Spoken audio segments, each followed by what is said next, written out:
Je jure solennellement que mes intentions sont mauvaises. Salut à toi Moldu! Aujourd'hui on parle des animaux fantastiques. Et tu n'es peut-être pas sans le savoir, mais j'aime beaucoup la saga Harry Potter. Alors c'est comme ça, j'aime beaucoup cet univers, il me réconforte, c'est vraiment la saga feel good qui est toujours là pour moi, et même aujourd'hui, alors que je suis encore adulte, j'y trouve encore des repères. J'attends encore ma lettre d'ailleurs au passage, si un hibou pouvait me l'apporter, ce serait sympa. En attendant, du coup, je me suis laissée tenter, bien évidemment, par les animaux fantastiques. Le premier épisode des Animaux Fantastiques m'est tombé dessus comme ça. Je ne m'attendais pas à autant l'apprécier, avec sa belle réalisation, son histoire touchante et ses personnages tendres à qui on ne peut que s'attacher. Le film a une histoire cohérente, pertinente, drôle et sombre quelquefois, et mine de rien, les thèmes abordés sont intéressants et bien creusés. De plus, nous retrouver dans ce monde magique en Amérique est aussi très original et on se plaît à contempler cette autre facette de la magie. Les personnages ont aussi des valeurs bien à eux et leurs intrigues prennent le temps d'être développées et vous vous en doutez, je n'ai pas pu résister au charme et à la personnalité de Newt, le nouveau héros du film. Un exemple intéressant de masculinité mêlant la sensibilité, la timidité et l'honnêteté sans rentrer dans le cliché du gars viril comme on peut l'entendre ou le voir encore aujourd'hui. D'ailleurs, je vous conseille de jeter un œil à la vidéo de Pop Culture qui en parle bien mieux que moi et qui a des propos vraiment intéressants. En tout cas, le premier film m'avait plutôt laissé sur une bonne impression et j'avais hâte de voir la suite. Donc je suis bien évidemment allée voir Les Animaux Fantastiques 2. Les Animaux Fantastiques 2 se focalisent sur l'avènement du mage noir Grindelwald, un orateur aussi charismatique qu'il est dangereux et qui a pour ambition de dévoiler le monde des sorciers au monde moldu, tout en changeant leur relation avec ces derniers. Et comme dit Newt, les lois sont assez strictes en Amérique. Les sorciers ne peuvent pas épouser de non-mages ou même les fréquenter, ce qui en soi est de la ségrégation pure et dure. Grindelwald veut réformer tout ça, ne plus avoir à se cacher et vivre librement. Ses idées appellent alors de plus en plus de monde et sèment le trouble chez les sorciers.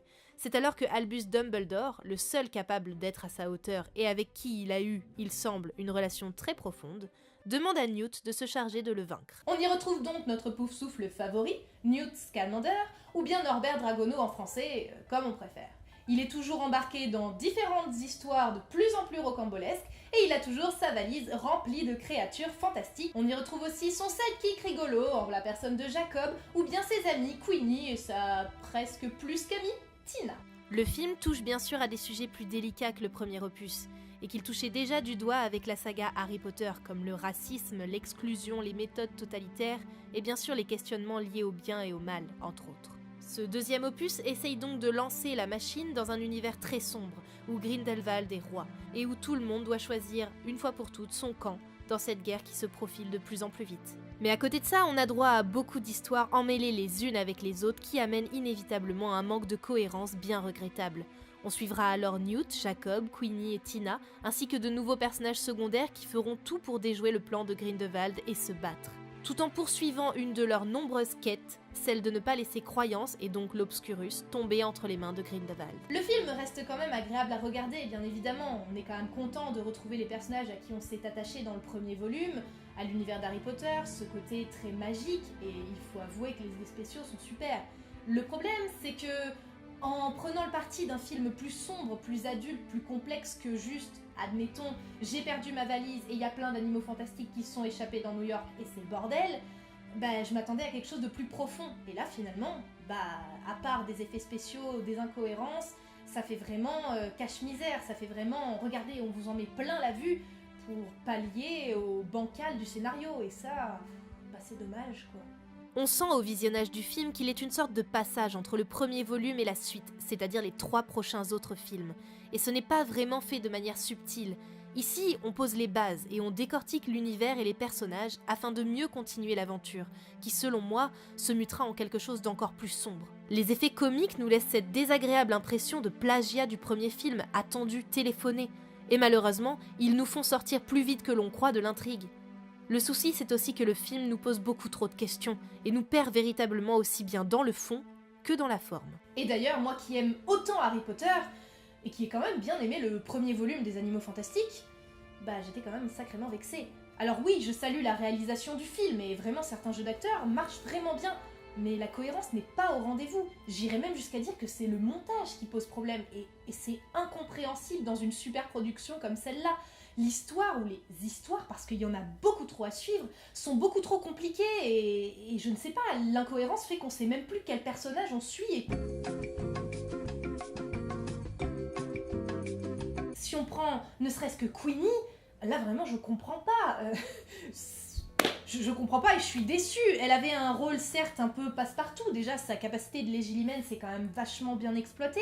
Ok, c'est un peu le côté love interest de Jacob, tout ça, mais non quoi, je veux dire, elle était quand même censée, c'était une femme forte, indépendante, qui vit avec sa sœur et qui essaie de composer en fonction, mais là on se retrouve avec une potiche qui sait même plus ce qu'elle veut et malheureusement c'est trop triste quoi, c'était un personnage qui méritait vraiment d'être exploité. L'état Lestrange, c'est très bien, je suis super déçue, franchement, ça a été presque le personnage auquel j'aurais pu m'attacher, mais c'est tellement mal...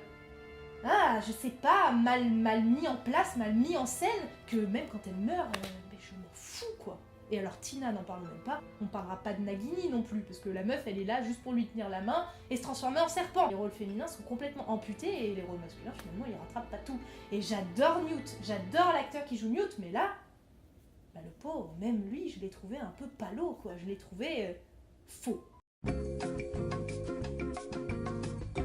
Et c'est ça le problème dans ce film, c'est que beaucoup de scènes, beaucoup de dialogues, beaucoup de situations m'ont fait dire que c'était faux. Et du coup ça bloque les personnages et on dirait un petit peu des clichés ambulants. Et dernière chose, histoire de compléter le tableau, la vision du Paris romantique des années 30. Je sais pas si ça vous a fait ça, mais moi personnellement ça m'a beaucoup saoulée. Déjà on le voit à toutes les sauces, dans tous les autres films, mais là je pensais qu'on aurait quelque chose d'un petit peu plus original et plus recherché. Et même si certaines fois ça peut avoir son charme, la plupart du temps ça devient très cliché et même à la limite du ridicule. Les Animaux Fantastiques m'ont quand même fait passer un bon moment, je dois l'avouer, surtout dans le premier. Mais si tu as vu le film, je te conseille de regarder du côté des articles de la Gazette du Sorcier parce qu'il parle un petit peu de certaines incohérences, certaines questions qu'on peut se poser quand on a vu le film et franchement ça vaut le coup d'œil. Sur ce, je vous dis à la prochaine, je vous réserve une petite surprise pour le mois de décembre. Vous verrez bien en temps voulu, à bientôt et surtout, méfaits accomplis.